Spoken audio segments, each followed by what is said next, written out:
My 17-year-old daughter spent 3 days cooking for 23 people for my mom's birthday party. My dad texted last minute. We've decided to celebrate at a restaurant. It's adults only. I didn't make a scene. I did this instead. 15 hours later, the door started shaking. It was 10 minutes before people were supposed to start arriving when I got the text. I was standing in the doorway of the kitchen, trying not to cry over a beet salad. Not because of the beets, though they do look vaguely like something you'd pull out of a surgery tray, but because my daughter was bouncing around the kitchen like her entire future depended on whether Grandma liked her lavender glaze, and maybe it did. In her head, anyway. Ava had been up since 5 a.m. That wasn't an exaggeration or a dramatic flair. I heard her alarm go off. She'd already baked, prepped, frosted, stirred, burned one thing, then remade it, and steam cleaned the floor once because it was, in her words, giving health inspector energy. The table was set for 23 people. Handwritten name cards, fresh flowers, printed menus. The whole room smelled like thyme, butter, and something sugary I couldn't identify. It smelled expensive. Ava had curled her hair. Her apron was clean. She was glowing in that tired, adrenaline-fueled way you only see in cooking competition finalists and brides with second thoughts. And then my phone buzzed. Group chat. Family thread. The one we usually used for things like Happy Easter and blurry pictures of someone's casserole. It was from my dad. We've decided to celebrate at a restaurant. It's adults only. No punctuation. No apology. Just that. At first, I thought I misread it, or that it was a joke. Ava had just pulled a tray of sugar-free pear tarts out of the oven for Grandma's diabetic neighbor. She was humming. I stepped out into the hallway like I was going to answer a call. I wasn't. Not yet. I just needed to stop my hands from shaking first. I stared at the message. We've decided. Not I. We. I called my dad first. It rang twice. Hey, he said, sounding cheerful. You get the message? You're not coming? I asked. My voice was steady, but only because my body had already entered some kind of survival trance. No, we changed plans. It was just easier this way. We're already here. You're at the restaurant right now? I asked. Yep, just sat down. The menu looks great. Everyone's here. A pause. Why? Because Ava's been cooking for 3 days, I said. You said we'd host it here. She made enough food for 23 people. She's been up since 5 this morning. He was quiet for a second. Oh, well, tell her not to take it personally. She can freeze the leftovers, can't she? Gotta go. Waiter's here. Click. I stared at the phone. Then I called my mom. She picked up and said hello, like nothing was on fire. Did you really just not come? I asked. There was a sigh on the other end. Honey, don't start. We just thought it would be more convenient. And honestly, we didn't want to risk anyone getting sick. Sick? She's 17, Jenna. It's sweet, but it's not exactly safe to serve that many people food cooked by a child. What if someone got food poisoning? She's not 5. She's taken classes. She built a menu. She sanitized everything. She even made diabetic options. Well, that's nice, she interrupted. But it's not real cooking. Not like at a restaurant. I hung up. I didn't trust myself not to scream. I called my sister next. Not because I expected better, but because part of me hoped maybe, just maybe, she didn't know. That maybe she'd been left out of the decision. She hadn't. Oh, Jenna, she said. Don't guilt everyone over this. She's crying. She's dramatic. She's exhausted. She's 17. She needs to learn that not everything is about her. She made food for 23 people, and none of us wanted to be her test subjects. The way she said test subjects made my jaw tighten. like Ava was some little rat in a home ec maze. I hung up mid-sentence. I didn't care what she was about to say. I stood there for a second, trying to remember how to breathe. Behind me, Ava was still talking. Do you think the pomegranate glaze is too sweet? I didn't want to overdo it. Also, is the lighting too warm? I wanted everyone to feel like it was a real restaurant, but not like fake fancy. And, Mom? She stopped. I turned. My face must have said too much because she stopped mid-sentence. Her eyes flicked down to the phone in my hand. Then she took it. I didn't stop her fast enough. Her thumb opened the group chat. Her eyes scanned. Then she saw the photo. A big, long table. Glasses clinking. My sister's kids, who are barely 18, smiling at the camera with plates already full. My mother beaming. My father holding up a wine glass. Ava stared for a second too long. Then she hit call. Grandma? She said. I couldn't hear the other side, but I saw her nodding, and then not nodding. Her face crumpled in on itself like someone had stepped on her chest. She didn't wail. She didn't sob. She just let the tears fall slowly, like something inside her had given up, like she was embarrassed even to cry over it. I reached for her, but she stepped back. She put the phone down gently, like it was glass. Then she turned toward the cake. It was gorgeous. 3 layers. Piped rosettes. Happy 67th, Grandma, written in dark chocolate. She stared at it. Said nothing. I stood there, useless. And then I thought, no, not this time. Not again. I didn't know what I was going to do yet, but I knew I wasn't going to let them be the ones who defined her moment, or ended it, not without seeing what happened next. I used to think the worst kind of pain was seeing your kid cry. Turns out it's watching them try not to, because they don't want to make you feel bad. That night, after everyone else was clinking glasses at a restaurant, I stood in the hallway outside her bedroom, holding a plate of untouched roast duck and wondering how the hell we got here. Of course, deep down, I knew exactly how we got here. It started when I was born. And no, I'm not being dramatic. I was the second daughter, 2 years younger, unplanned. My mom never actually said the word mistake, but she didn't have to.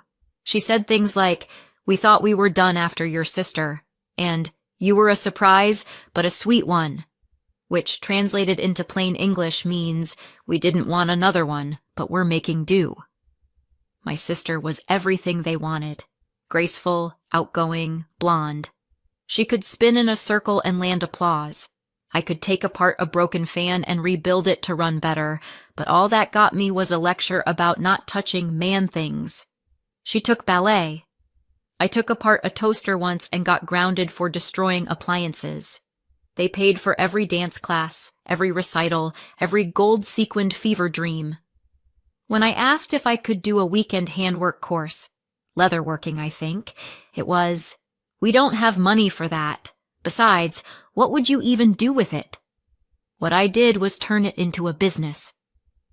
Years later, I run a small but successful company that makes custom handmade home goods. My husband works with wood. Together, we make decent money. Nothing fancy, just solid, honest work. My parents still call it a nice little side thing. Meanwhile, my sister has 2 degrees in literature and dance, and about as much job stability as a sneeze in a wind tunnel. She's lovely, though. Still elegant, still adored, and because the universe has a sense of humor, I still help her out financially from time to time. Quietly, without comment, because that's what I do. I pay for the things no one thanks me for. Birthdays, travel costs, the occasional broken water heater at my parents' house. All quietly absorbed by the bank of, well, Jenna's doing fine. They treat my money like community property and my opinions like spam mail. And then came Ava, my daughter, my heart, my karma in the very best form. She's like me, but bolder. Niche interests, sure, but zero apologies. Her hands are always flour-dusted or sticky with some sauce she's inventing. She once cried because her hollandaise lacked emotional depth. I have no idea what that means, but I love her for it. Ava wants to be a chef, not likes to cook. Wants to be a chef. She reads restaurant reviews the way other kids scroll TikTok. She talks about mise en place like it's a philosophy. She's already planning which culinary school to apply to and whether she wants to specialize in patisserie or savory. She's 17, and just like they did to me, the family keeps trying to smother that fire. Oh, it's cute that she likes to play in the kitchen. You'll grow out of it. She's too sensitive to work in that industry. Maybe she should consider something more academic, like her aunt. Right, because crippling debt and no income is what we're aspiring to now. I've watched Ava bite her tongue more times than I can count. Once, after a family brunch, she went into the bathroom and stayed there for 20 minutes.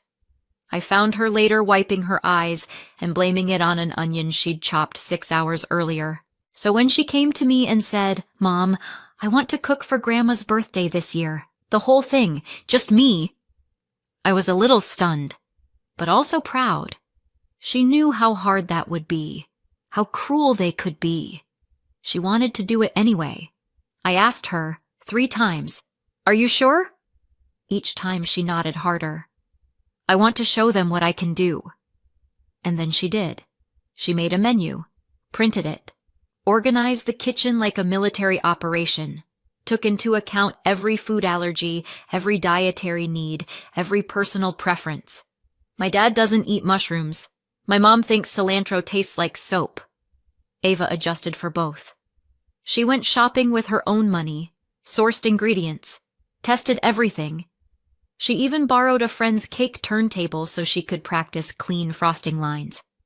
Every night she'd show me her list, check marks beside each completed task, and then ask, "Do you think they'll like it?" I told her yes, every time. But I hated that she even had to ask. On the day of the party, she woke up at 5 a.m. Again, no exaggeration. I heard the clatter of pans, the soft hum of classical music, she says it helps her concentrate, and the tap of her heels across the tile as she danced from oven to counter and back. She looked exhausted by 4 p.m., but glowing, radiant, like she was doing what she was meant to do. You know the rest. They didn't show up. They went to a restaurant instead. All of them. My parents, my sister, my niece and nephew. Even the ones who always show up late with store-bought dip made it. The only people missing were me and my daughter, who had made a 3-tier cake and piped Happy 67th in dark chocolate curls. They didn't just reject the food, they rejected her, and they didn't even bother to lie about it. But here's the part I haven't told you yet. That night, as Ava sat in her room pretending to scroll her phone, I got a text. A payment notification. My business card, the one I sometimes use to cover family costs, had been charged $1,327.90 at a restaurant downtown. The same restaurant they were at. The same number of guests. They used my card to pay for the meal that replaced my daughter's dinner. I stood in the kitchen, still holding her tart crust in one hand, and stared at the charge. At first I laughed. It was either that or throw a plate. Then I felt it, the kind of still, angry clarity that comes right before a storm. They didn't just erase her. They made me pay for her erasure. And they thought we'd just sit quietly and let them. They thought wrong. I should have been the calm one, the adult, the mother with the soothing voice and the wisdom to say, "It's okay, honey. You did your best." But I was not in that mood. Ava was still in the kitchen, standing stiff in front of the cake. Her hands were clenched at her sides like she wanted to throw something but didn't want to ruin her own frosting. I couldn't blame her. That cake was a masterpiece. She'd piped chocolate lace along the bottom and candied edible violets for the top. It looked like something you'd see in a glass case behind velvet rope. She turned to me with red eyes and said, "We should throw it all out." I stared at her. "No. Mom, no. If they won't eat it, someone else will." "Like who?" I didn't have an answer yet, but my hands were already moving. I grabbed my phone and started scrolling. Ava didn't know it yet, but I was about to set this entire evening on fire. First, I called my husband. He was still at work, which somehow made me even angrier. "I need you home. Now." He didn't ask questions, just said, "Be there in 20. Then I started calling everyone else. Old friends, neighbors, my cousin Sam from my dad's side, who always got left out of things for being too political, which was code for calls out our parents when they're awful. People from our local community group. A woman I'd met twice through a charity bake sale. My dentist's receptionist. I didn't care. I told them the truth. My daughter spent 3 days cooking for her grandmother's birthday. They ditched her. She made 23 meals. I need people who can eat. It wasn't an invitation. It was a summons. And to my surprise, people came. Fast. By the time my husband pulled into the driveway, the first 2 cars had already parked. One neighbor brought a bottle of wine and an entire extended family who didn't have dinner plans anyway. A woman I barely remembered from a book club 2 years ago showed up with her teenage son and a bouquet of tulips she'd grabbed on the way. Word spread faster than I expected. It was like watching a protest materialize dish by dish. Ava was horrified at first.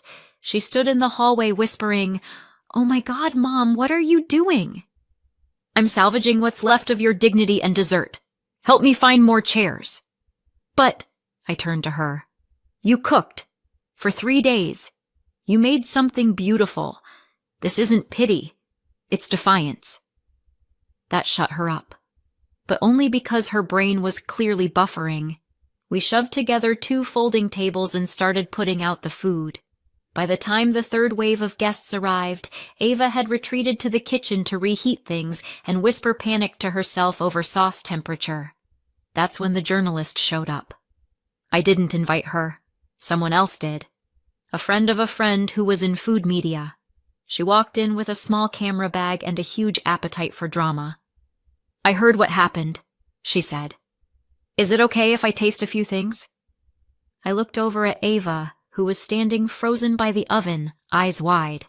She looked like someone had just asked her to sing on live TV while holding a soufflé.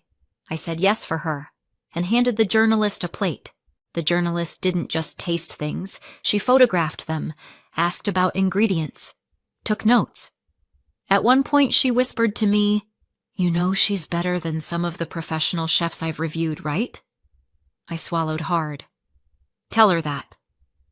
Eventually, the crowd settled. All 23 seats were full. Ava peeked from the kitchen like a nervous raccoon and asked, "Should I serve the appetizer?" I said, "No, you should serve your menu." And so she did. The room quieted as the first course went out. Then came the murmurs. "Oh, wow. Is that lavender? This is incredible."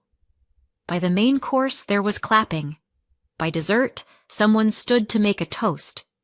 To Eva, to the girl who cooked an entire feast, didn't quit when she was kicked down, and whose food tastes better than anyone we've ever paid to feed us.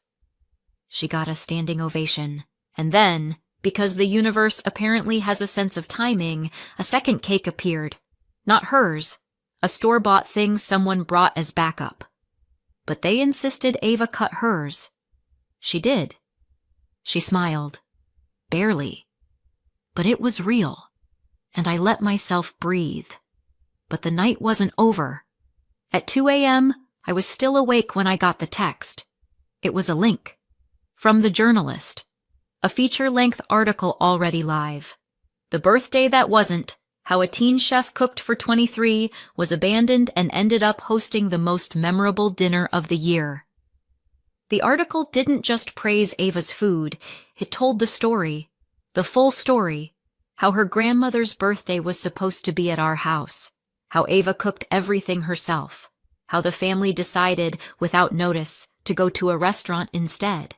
And how they used my card to pay for it. They didn't name my parents, but they did name Ava. And they made sure readers knew exactly who had stayed, and who had left her behind. I stared at the screen in shock. Then I checked the comment section. It had already started. She's amazing. Where can I eat her food? Who leaves their own granddaughter like that? I looked at Ava, who had fallen asleep on the couch, still in her apron, hands curled like she was still holding a spatula, and I knew this wasn't the end of it. Not even close. Because that article was already making waves, and some people wouldn't like what it stirred up. There's a special kind of silence that happens right before someone knocks on your door in rage. You don't hear footsteps, or a car, or shouting, just stillness, like the air itself knows to hold its breath. I was washing dishes when it happened. Half the cake was still in the fridge. I was humming something under my breath and letting myself feel the tiniest drop of peace when bang, bang, bang. I dried my hands, peeked out the window, and almost laughed. They really came. My parents were standing on the porch in matching windbreakers, both fuming like unpaid actors in a courtroom show. And standing slightly behind them, arms folded like she'd practiced the pose in a mirror, was my sister. I opened the door because I was tired of hiding, but I didn't invite them in. "You need to fix this," my dad snapped, skipping hello entirely. My mom chimed in with, "Do you have any idea what you've done to our reputation?" My sister didn't say anything yet. She was letting the elders go first. Very old school of her. I blinked. "What I've done?" They shoved past me before I could stop them. Into my hallway, into my kitchen, into my home. Like they still thought they had some kind of authority here. "You told the media we abandoned Ava," my mom hissed. I crossed my arms. "I didn't tell them anything. A journalist came, tasted the food she made, heard what happened, and wrote about it. Honestly, I think they went easy on you." My dad jabbed a finger toward me. "You think this is funny? Everyone at church read it. Our neighbors read it. My golf group won't even reply to my messages." I raised one eyebrow. "Devastating." That's when my sister stepped forward. "You need to tell them it wasn't true," she said, her voice trembling with manufactured calm. "You need to say it was exaggerated, that it was taken out of context." I stared at her. Taken out of context? Did someone hack your thumbs and send that text from the restaurant? Did I imagine the $1,300 charge on my card? Did Ava hallucinate the photos you all posted from the dinner? My mom's voice cracked. "She made us look like monsters." "No," I said quietly. "You did that yourselves. She just cooked." That's when the volume went up. They weren't even talking to me anymore. They were talking at me, around me, through me. "She's just a child, and she's already learned to weaponize the internet." She humiliated her grandmother for attention. "You raised her wrong."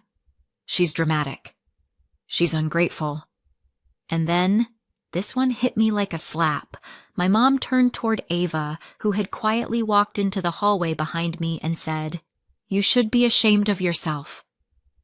I didn't remember moving. One second I was in the doorway. The next I was standing square between them and my daughter. That's when my husband walked in. He didn't even ask what was happening. He just saw their faces, saw Ava's tears, and stepped in like a bouncer. "Out," he said. My dad laughed. "This is a family matter." "No, this is my home. You came here to scream at a 17-year-old girl who made you dinner. You don't get to hurt her twice. Not today. Not ever." He didn't raise his voice. He didn't have to. They stood there for a moment, fuming, rattling, deflating. Then my sister muttered something about legal action and stormed out. My parents followed. Slam. Silence. Ava was still standing behind me. silent, rigid. I went to hug her, but she turned toward the living room window. There were phones pointed at our house. 3. I leaned closer and saw the source. Our neighbor from across the street, Jeff, standing on his front lawn with a stunned expression. The same Jeff who runs the local Facebook group and live-streamed our last neighborhood BBQ. Of course. I gave him a wave that said both hello and, I will set your compost bin on fire if you post this. Too late. That evening, a video appeared online. Title: The grandparents from that viral teen chef story just showed up at her house and screamed at her. Watch what they said. The internet did what the internet does. It lit a match. The comments were brutal. Imagine being this bitter over a cake. They sound like they're auditioning for villains in a Hallmark movie. Who yells at a kid who cooked them dinner?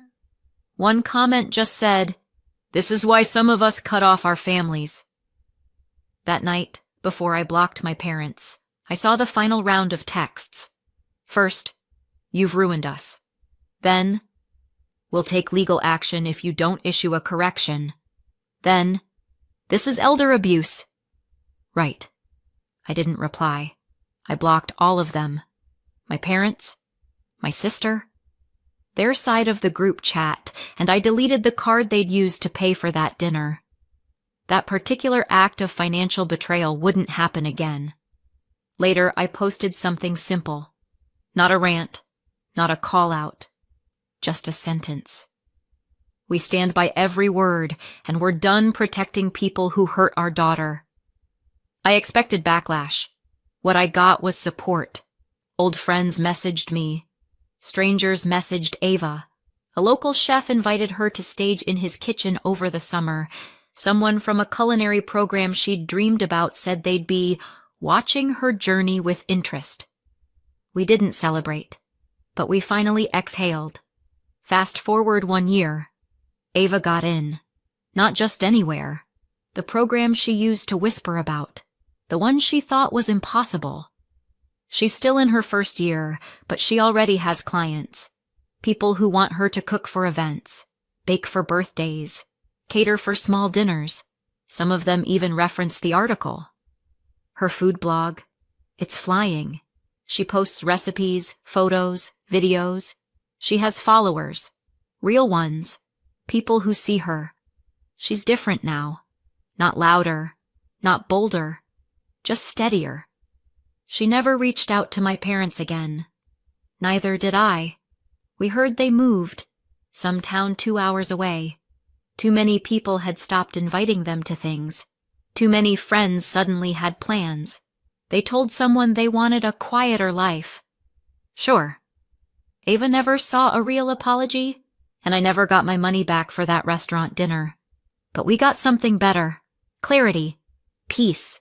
Ava got a future built with her own 2 hands, and they can't take that from her. So yeah, that's how my daughter's first heartbreak turned into her first headline. How a ruined birthday turned into a full-course rebirth, and how I stopped funding people who thought they could buy silence with guilt. I chose my daughter, and I'd do it again tomorrow. But tell me, did I go too far, or just far enough? Let me know in the comments. And if you want more stories like this, don't forget to subscribe and hit the bell.